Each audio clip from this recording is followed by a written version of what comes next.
ان اہل بیت کو نہیں سمجھے کہ اب اپنے کانوں سے رسول اللہ سے سن رہے ہیں کہ آپ نے فرمایا کہ میری بیٹی کا نور خلقت ارض و سماء سے بھی پہلے اللہ نے خلق فرمایا.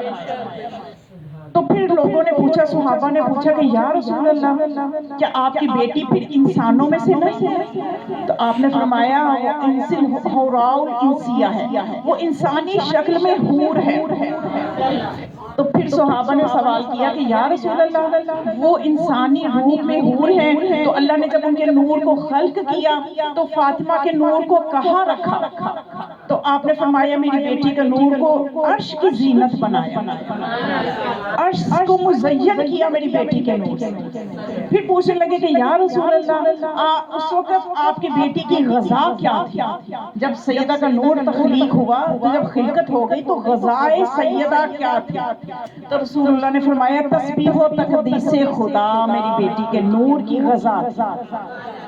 صلوات پر خوش نبی جناب.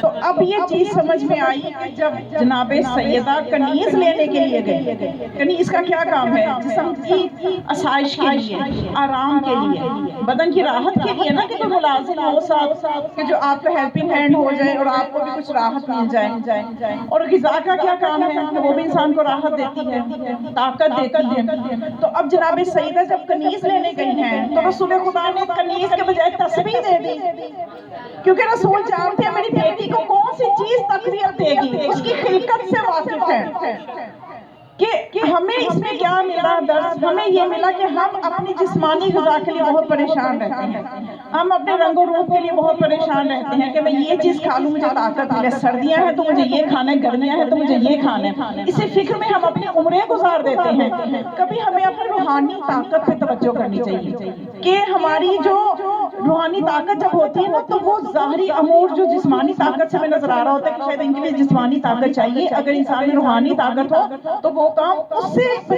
زیادہ بہتر ہو جاتے ہیں بجائے جسمانی طاقت کا.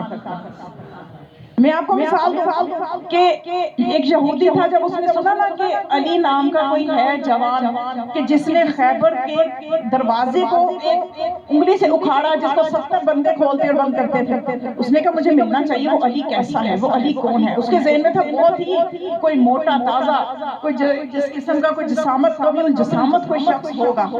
وہ مدینے آیا اور کہنے لگا کہ میں نے علی سے ملنا ہے. وہ علی جس نے باب خیبر کو اکھاڑا، جس نے مرحب کے 2 ٹکڑے کر دیے ایک ہی بار سے، میں نے اس علی کی زیارت کر دی. لوگ لے کے مولا کائنات کے پاس دیکھا تو مولا کائنات اس وقت جوں کی روٹی کھا رہے تھے، اور اس جوں کی روٹی کو وہ اتنی سخت تھی کہ ٹوٹ بھی بڑی مشکل سے، جیسے مولا زور لگا رہے کہ ٹوٹ جائے. تو کہنے لگا کہ مجھے تو حیرت ہو رہی ہے کہ آپ نے باب خیبر کو کیسے اکھاڑا، آپ سے تو جوں کی روٹی مشکل سے ٹوٹ رہی ہے. تو مولا نے فرمایا کہ ما کلا تو باب خیبر بقوت انسانیہ بل بقوت ربانیہ، کہ میں نے باب خیبر کو قوت انسانی سے نہیں